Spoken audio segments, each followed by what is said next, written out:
everyone, and welcome to another episode of the Dribble Podcast. My name is Craig O'Donoghue from the West Australian newspaper, taking you through another season of talking to guests from the Perth Wildcats, Perth Lynx and WA basketball in general to give you the best insight possible into what's happening in the sport throughout this state.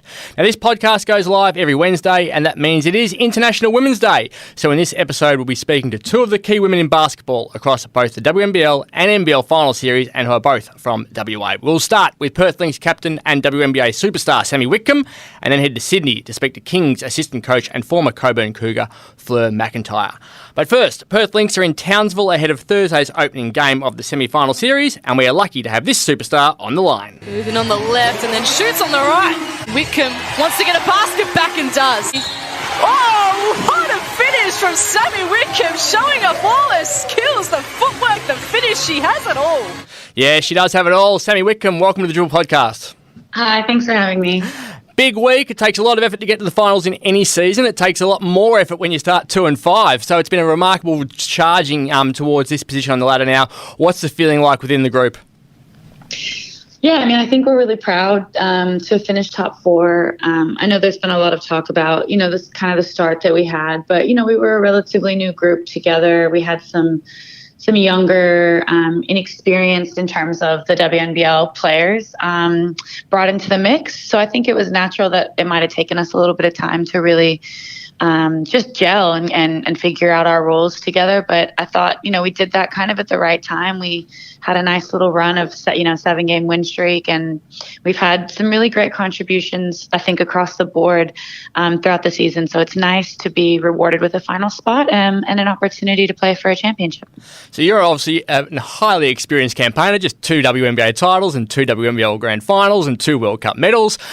So it's an occasion that isn't foreign to you, the pressure of these sorts of moments. But as you mentioned, there's a lot of players who are new to this league and that new to the professional life of being a professional basketballer. So what's your advice to them, given that the pressure does mount now?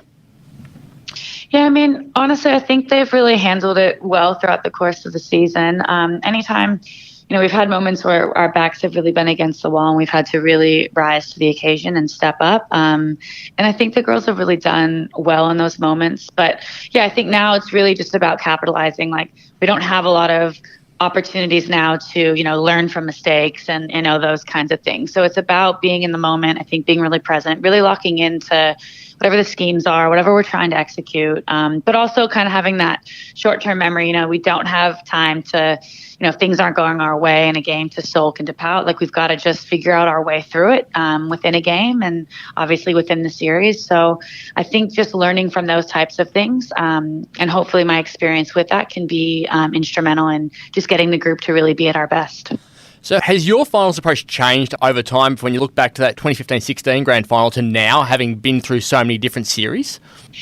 I mean, I don't know if it's changed. I think, each one probably presents its own kind of different, whatever you want to call it, challenges, I guess, and opportunities and just different features. So obviously, I think, this one we're on the road for the first game and it's an opportunity to kind of steal one. I think there's probably less pressure on us to get this win than maybe Townsville since they're at home. So I think really kind of just utilizing that like, let's have a free hit. Let's really give it all we have, but not feel too much pressure.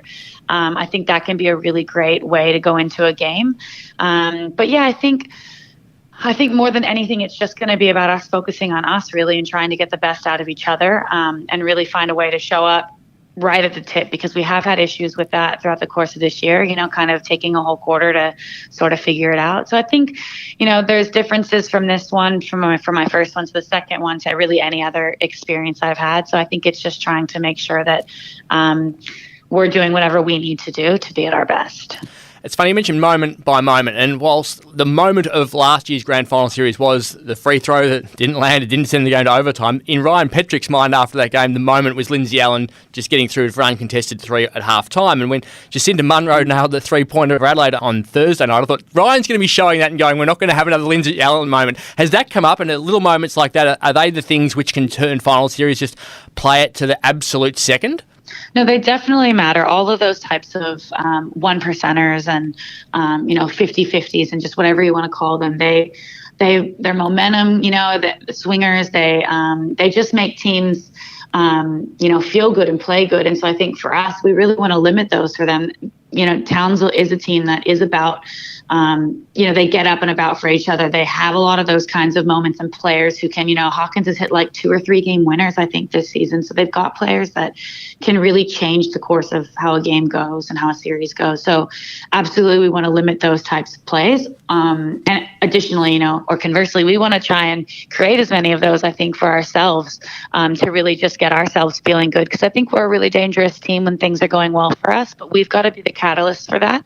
We've got to be the drivers for that and make sure that, we're putting ourselves in those types of positions. But you're right, like moment to moment, all of them add up, all of them count in these types of series.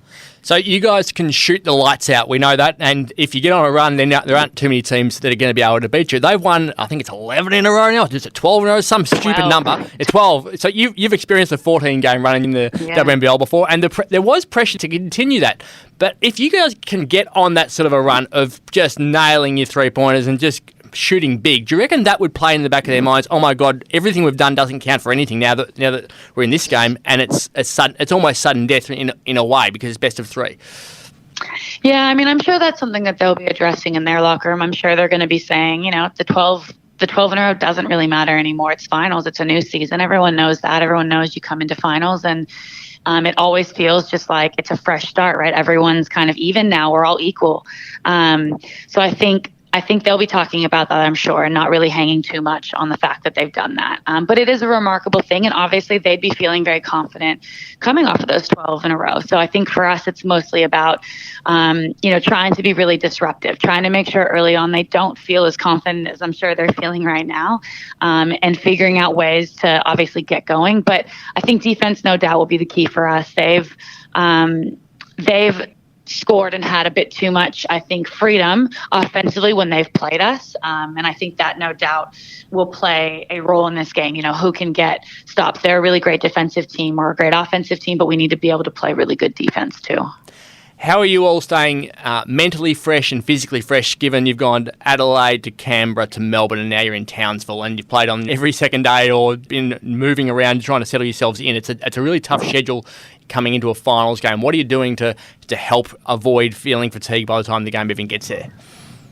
Yeah, I mean, obviously it's that part of it is tricky sometimes. It's also the part that's kind of out of your control, so you can't really focus on it too much. I think it's trying to find things that make you feel, grounded, or that make you feel balanced, I think. So obviously we'll be doing all the things we need to do physically and mentally to prepare us for the basketball side of it. But I think doing things that also help you kind of distract yourself, if you will, from that so that you're not so overwhelmed by it. Things you would maybe do at home, whether it's, getting a coffee and going to brunch, we'll do those kind of things with each other. We're pretty lucky that this team really does get along, and so many of the girls do just spend their time at home together. Like when we aren't on the road, they're hanging out with each other, back in Perth anyway. So we're pretty fortunate with that. But yeah, I think it's just really looking after those kinds of things. But, at the end of the day, we're professional athletes, so this is part of the job, and we're all really fortunate and lucky that, we get to be playing basketball still. So I think for the most part, it's not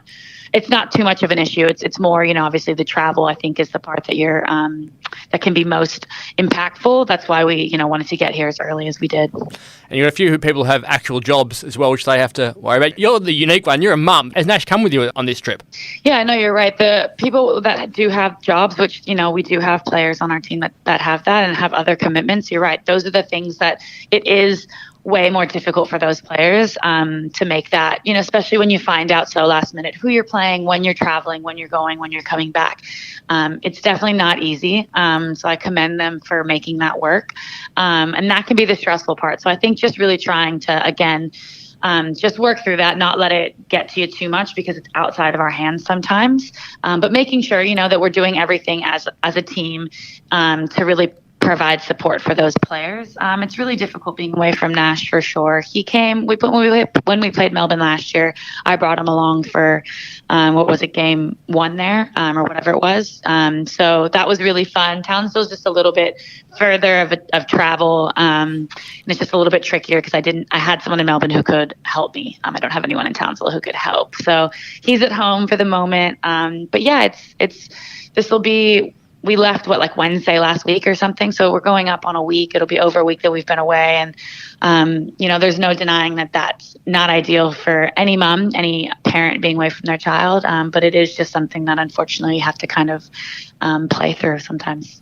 Another reminder of International Women's Day and what someone like a Sami Whitcomb does as she combines every element of her life to be the successful athlete that she is. Huge week for you personally with selection in the All WNBL first team. Congratulations. What does that mean to you?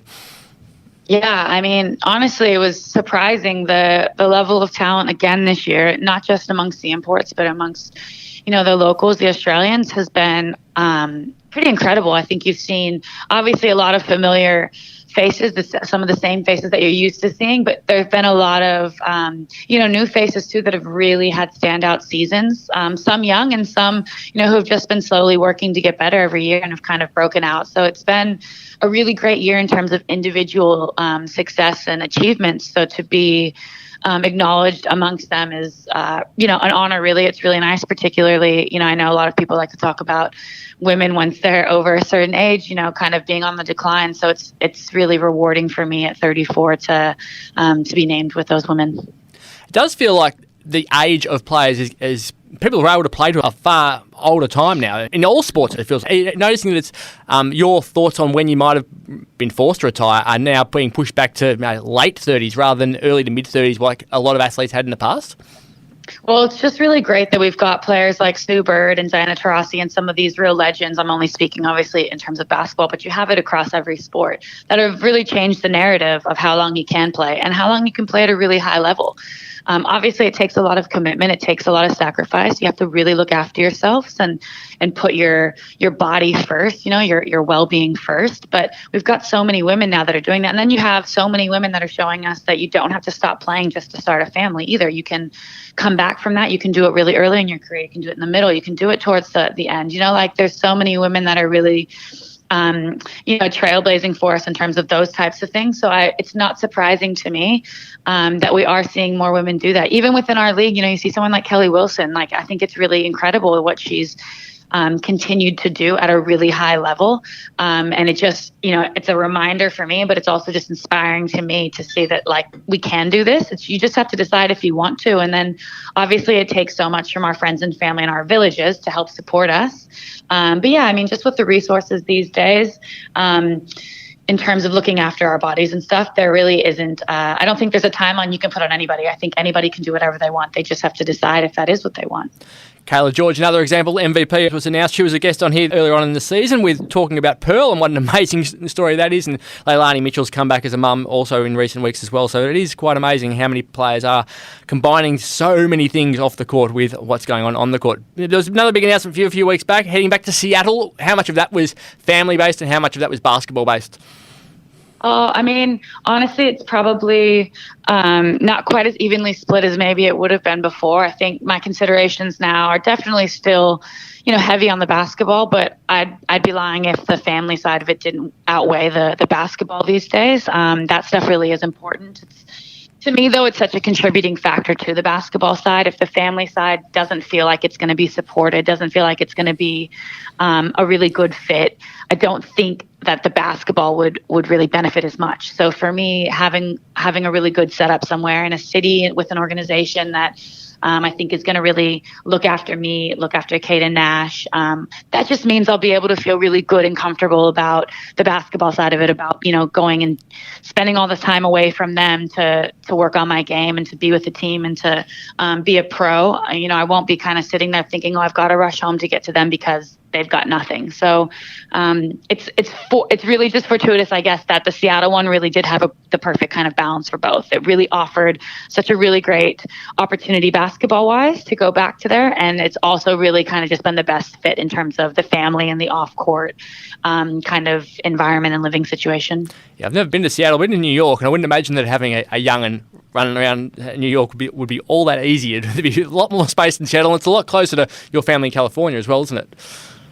Yeah, and I've got a lot of my college friends that, have started their families as well in Seattle. So we really have a community there that we're going back to, which will be really beautiful. And yeah, it's so nice that it'll be a much closer and easier trip along that west coast to California. Brooklyn was incredible. Living in Brooklyn was a really special experience as a young family. I think we'll really have a lot of special memories in doing that. But it definitely presented other challenges, and it was difficult not really having anyone outside of the organization that we knew to really lean on and to kind of get that life balance. So finals start on Thursday, 4:30pm tip-off Western Standard Time, and then the Lynx are home on Sunday afternoon. It's been a long time since that grand final series last year. Is that the driving force in the back of your head, or are you someone who can flush things pretty quick? I mean, I think I carry all of the lessons, from all of those tough losses with me. I think that's what's so beautiful about them, like they're not for nothing. I think I've learned from every kind of tough, whether it's series loss, game loss, those kind of moments really do stick with me, and they motivate me for sure. So I think that'll be the things that I've learned and the things that I've taken away from that series will certainly be fresh for me still. But this is, like I said, a whole new and different series and experience and team and opponent and all of those things. There's so many different elements. So it's just trying to find the ways that maybe, the lessons from those other ones that do apply. But then it's just about, like I said, really being in this moment, really being in these games and locking into the things that matter most to get us across the line here. We're motivated for our own reasons. This team is special and different, and we have our own kind of factors that are really driving us. So it's exciting that we get this opportunity, I think, to compete for what we've talked about all year. Well, thank you very much for your time. It's a busy day as you prepare for a final. It's a busy week when you're travelling around the country. So I really appreciate you finding some of your time. And you are, as I said, one of the superstars of the female athletics industry in this state, not alone basketball. So to speak to you for an International Women's Day edition of the Dribble Podcast is fantastic. So good luck. Hopefully it goes well for you. And we will look forward to seeing you all eventually back here for Sunday afternoon's game in Perth. Awesome. Thanks, Craig. The NBL Grand Final Series was genuinely remarkable on the weekend, and one of the keys to what is happening on court is WA's own Fleur McIntyre, who is an assistant coach at the Sydney Kings. I'm thrilled to say she's on the line now. Fleur, welcome to the Dribble Podcast. Thanks so much for the invitation. Pleasure to be here. So you lose at home to New Zealand, have your MVP Xavier Cooks and import Derek Walton Jr. injured in Game 2, and then win to make it 1-1. It was an amazing game to watch. What was it like to coach? It was incredible. We were saying after the game within the coaching staff, like one of the best wins I've ever experienced. It was pure guts from our guys. And, with 5 minutes to go, we had a shortened rotation, obviously, because guys were down. Guys were dead on their feet. They gave it everything. It was, one of the most incredible wins to be part of. So happy to even up the series. Long way to go. But, Sunday was particularly special and was so proud. So how much of the Cooks Walton stuff was rolling the dice just to get them out there for a few minutes, and how much of it was at mid-game, they're not right? It was, to be honest, it was a little bit of a combination of both. We knew they were both struggling. We knew they both wanted to play. You're trying to get our poor physio, our lead physio and head of medical, Dave Hillard, who's obviously the Boomers physio as well, did an unbelievable job. He's got a long line that he's got to see at the moment of Kings players, but we knew it was always sort of got to be, we've got to see how they go, and that was sort of the plan. Obviously early you could probably see that Zay was very, very hobbled. He was trying to push through. But I think at the end of it all, like obviously Chase had a conversation with medical. They were like, look, I think we've got to think more, next game, that sort of thing. Zay was really unhappy, didn't want to come out as such the competitor that he is. It was just one of those things where we had to see they might have been okay, but then it was probably evident very, very early in the piece that they weren't going to be okay. And all right, next man up, let's do this. And you're such a free-flowing team, and you had to change the way you played to the point that this was mentioned from one of the timeouts during the broadcast. I've never heard this before, but Coach Chase Buford said, run the shot clock down. If we have a 24-second violation, I am okay with it. So you normally take 70 shots per game. You took 54. So clearly the attitude was, if we have the ball, they can't shoot. How challenging is it to change everyone's mindsets from what comes naturally to what's needed to be done to win that game? Yeah, look, particularly in the fourth quarter. I think early on we still wanted to beat us and play with a little bit of pace. New Zealand are very, very good at slowing you down. And it's not so much just pace as in transition, but even in the half court, pace into your actions. If you walk into screens, if you're indecisive, if you hold the ball, that just plays into their defensive scheme. So overall, we know we want to do things at pace, but obviously late in the fourth, we had guys absolutely running out of gas very, very quickly. So we knew that we had to choose some clock. We knew that we had a handy lead. Obviously, after DJ hit that 3 in the fourth, we're up 18. But we knew that they were going to make a run. As they always do, New Zealand's probably the best fourth quarter team in the competition. So it's a little bit of a stranger mindset because that's not who we are as the Sydney Kings. But I think guys were so cooked that it was probably easier for them to go, all right, let's try and chew some of this as much as possible. But still with the mindset, the ball's got to move. It's not chewing clock and holding the ball because that plays into what New Zealand wants to do. So a little bit of a change, but our guys were wonderful, I think, in adapting to it. But it also probably helped a little bit that they were so tired, they were able to take their foot off a little bit because they didn't have anything to give. And it felt like everyone was trying to take the energy out of the game, watching it. Like Chase is this ball of energy who runs around the court, and he was standing still. You looked like you were just trying to keep the bench quiet and calm. Like, if we don't all jump around, then the players won't run around as much. And was there a bit of that, just trying to just maintain a really even keel? Yeah, I think so. I think before the game, we obviously knew it was going to be a battle. There was a very real possibility that we could be going down 0-2 without two of your starters and all NBL first team members. But at the same time, it was really funny in warm-up. I felt so juiced up in warm-up. Like, I mean, I always try and bring the energy, but, you know, I did my usual pre-game with Quat, and he was so fired up. And I think we just feed off that. And I honestly think that during the game, like, we were all just trying to maintain a really even keel, particularly in the fourth quarter. We knew it was coming. They were always going to make a run. We were probably going to get tired. Obviously, not a lot of bodies. And I think it was just remaining calm in those moments. You know, they hit some tough shots. A couple of times we were just so gassed. I think we just had some lapses. And I think rather than us imploding and putting our energy into things that, well, we can't really control that, whether it's referees' calls or things not going our way, what can we do? And I think that was the focus from the coaching staff, particularly in the fourth. And then you win that and you have a massive Monday where you get on a plane and fly home on the same day Xavier Cooks gets an NBA contract. That must have been a good flight to be on. It was amazing. We obviously were privy to the news prior to it being released. We knew it was going to be released on the Monday. But yeah, it just, I know, it just makes my heart burst. You know, I'm so happy for him. Xav doesn't really he's not really a big one on celebrating it, doesn't want to talk about it. He's sort of like, it's really cool. He's very happy, but he's also happy not to talk to it. He just wants to focus on what's in front of him, and then he'll turn his attention to that later. So he also hates the attention. He's not a huge fan of people bringing it up or being interviewed all the time. So that makes it all the more amusing for us, I think, because he's so uncomfortable with the attention. But yeah, there was a lot of happy people for Xavier Cooks on Monday. Now, we've talked up the boys, we've talked up your team, we've talked up your star who's gone to the NBA, but from an International Women's Day episode, we want to talk about you. So let's go back, because you were a star on court, 5-time MVP at Coburn, and you coached at numerous levels, but I love how you got this job. So for people who aren't aware, tell us how you got headhunted to go to the Sydney Kings. Yeah, so obviously it was based in Western Australia. My old job was at the university. I was an associate professor at the University of Notre Dame in Fremantle.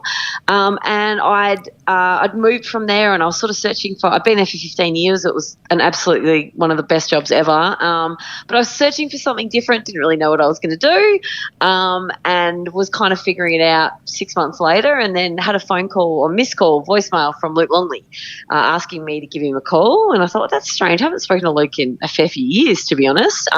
Obviously crossed paths through like the Freo Coburn Cougars connection for many years. Rang me and said, what are you doing? I said, not much, I need a job. And he's like, are you interested in applying for an assistant coaching job with the Sydney Kings? And I was in shock, to be honest. He said, you got 24 hours to think about it, and then you got to let me know whether you're going to apply, because I've got to pull a shortlist together. So I didn't sleep much that night thinking, oh my God, can I do this? Can I move to Sydney, and where I don't really know anyone or anything, and also can I move to the NBL?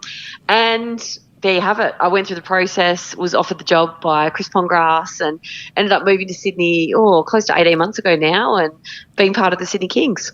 So what's your role? Game day role and midweek role? Every assistant coach does something different. What do you focus on? Yeah, so it's really funny. We actually share a lot of the duties. Chase isn't really the head coach that assigns assistant coaches their set duties and that's all they do. We actually share a lot of it across the coaching staff. So obviously we have our own guys within the group that we work with and run, like do little bits of film with, touch base with them. So you're responsible for 3 or 4 members of the playing group, but as well you're sort of connected to everyone. Obviously responsible for scout. So Kev and I obviously have 3 teams each during the season that you're responsible for. Heading into playoffs, none of my 3 teams are going to make the playoffs. So I actually took Kev's Cairns team off him for the semi-finals. So that was nice to get the win when you're scout coach in the semi-final series. So during the week, day-to-day, you're obviously preparing usually for your next scout, working with the players. We run individual workouts usually on a daily basis. So working with all different guys, getting them what they need, things that we want to work in within our structures, and then obviously being part of like team training. On game day, you're obviously either scout coach or you're assisting with rotations, timeouts and fouls and all those sort of little jobs that allows Chase in particular to focus on the game. So we've got all that information as well as just sort of managing the bench and making sure everyone knows what's going on when they come in the game. You're, I'd imagine, a details person because you're probably the smartest, intelligent person in the game. But I watch little things that you do. Like, so you mentioned Kawhi and you warm up with him before the game. I watched you adjust his feet by about 3 centimetres during a warm up over here during the season. I thought it's just the little bits of detail which can change everything. How important is the ability to notice stuff like that? Yeah, I think it is. I think it's a bit of a combination. I think sometimes you've got to really look at the big picture in games and overall concepts, and then it's tiny little things. I think particularly working with individuals and when they're shooting the ball or looking to score and how they're guarding things, it's those angles and details and, you know, the game of inches I think that sometimes is able to give you the advantage. So it's often a combination of both and you try not to go too far down either way. And I think what's needed at the time, a little bit of information can certainly help individuals and tweaks here and there, and particularly when we're trying to get guys on the same page and obviously develop people. And, you know, I'm very lucky. I've obviously Quat's been one of our new members of the team this year, and I feel so lucky that I've gotten to work with him. He's the absolute greatest. So it's just really great being able to work with these guys and have them respond and us share ideas. And there's another thing I'm really curious about with you. We sit right next to the away bench at RSC Arena, and you are a handwritten post-it note person when you're handing over information to Chase.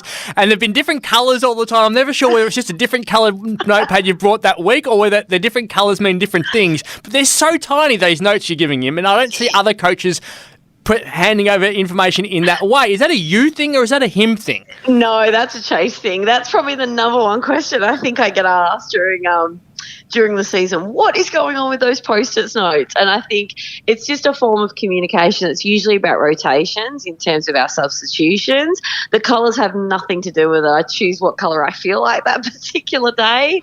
But it just saves me going up and tapping Chase and trying to get his attention because he doesn't want to be distracted sometimes in what he's focusing in the middle of the game. So you're trying to time your moments, but the post-its are actually a Chase thing. But that is the number one question that people ask me. Well, I'm glad I asked you as well then.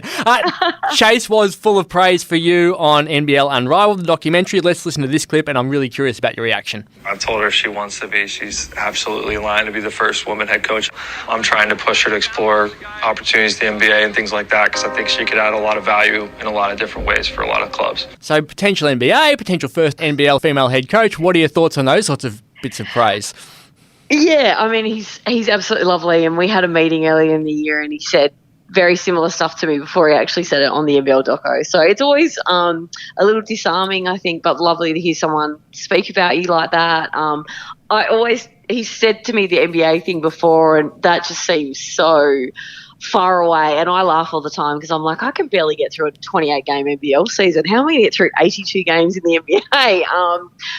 Yeah, I mean, it's certainly something I think to consider. We've been talking about perhaps this year heading over to Summer League in the NBA and just getting a little bit of exposure to it. Obviously really thankful that I've got someone like Chase and people like Luc Longley and Chris Pongrass with NBA connections. So it's certainly something worth exploring. The head coach avenue, again, it's something that I guess that has been presented to me the last couple of years. Had the opportunity to head coach in the NBL Blitz this year, and we were awful. So I'm slightly scarred from that, which Chase keeps telling me, don't be absolutely ridiculous. But I think I'm just trying to learn as much as possible, sort of making sure that I've got all my bases covered and picking up things here and there, trying to learn as much as possible before I turn my attention towards the head coach pathway.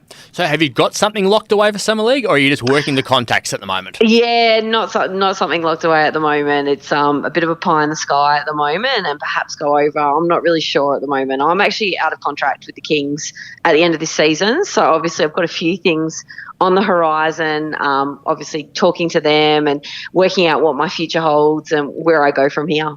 It must have whet your appetite to do it. Like, you win one championship, you might win a second. Like, this must have made you think this is the future for you, coaching-wise. Yeah, it's unbelievable. Everyone keeps teasing me and going, well, aren't you? It's 2 grand finals in 2 years. And I keep saying, well, this is my standard now. I don't think I can accept anything less than making the grand final. But I feel very fortunate. The Kings have been such an amazing organisation. I get to work with a group of guys that, I say it all the time, I absolutely adore them. We have so much fun every single day. So, yeah, I'm really happy where I am at the moment, learning a lot. And, yeah, I'm excited to see what comes next. And you are almost certainly the smartest coach or player or probably administrator in the league as well. This is their LinkedIn bio. It reads, former discipline head of exercise and sports science at Notre Dame University. Curriculum areas included sports psychology and sociology, motor development, motor learning, research methods and statistics. Who the hell keeps you mentally engaged when you're in a sporting environment? It's funny. I for all that sort of words on the page, I also do some things and lack absolute common sense at times. So don't worry, it all balances itself out. My brother tells me constantly, really book smart at times, does some moronic things in all other aspects of her life. So don't panic, it certainly balances out. And does that real life experience and teaching and dealing with so many different people throughout your life, is that a massive benefit when you're dealing with different players every single year and the stresses that they go through every single day?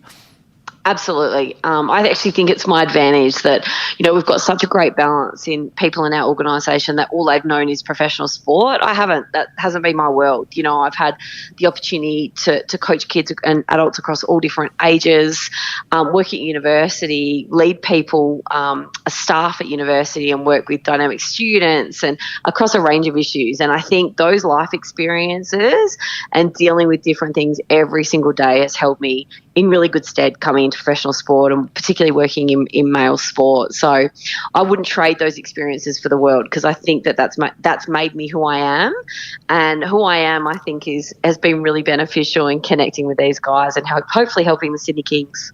And with International Women's Day, what's your advice to female athletes and coaches and administrators or anyone who's coming through the system and trying to break through what reality is a glass ceiling for a lot of people? Yeah, there is. I think the biggest thing is self-belief and not being afraid to step into a room and have a voice. Don't worry about pulling up a seat at the table. Just bring your own seat or build your own table. It doesn't matter. I think a lot of the time we doubt ourselves far more than what we need to. And I think I certainly had it walking through the doors of the Sydney Kings. My first day I was like, what the hell am I doing? But you don't have to know all the answers. You just have to care. You just have to be yourself. And I think be curious and you'll pick up everything you need along the way.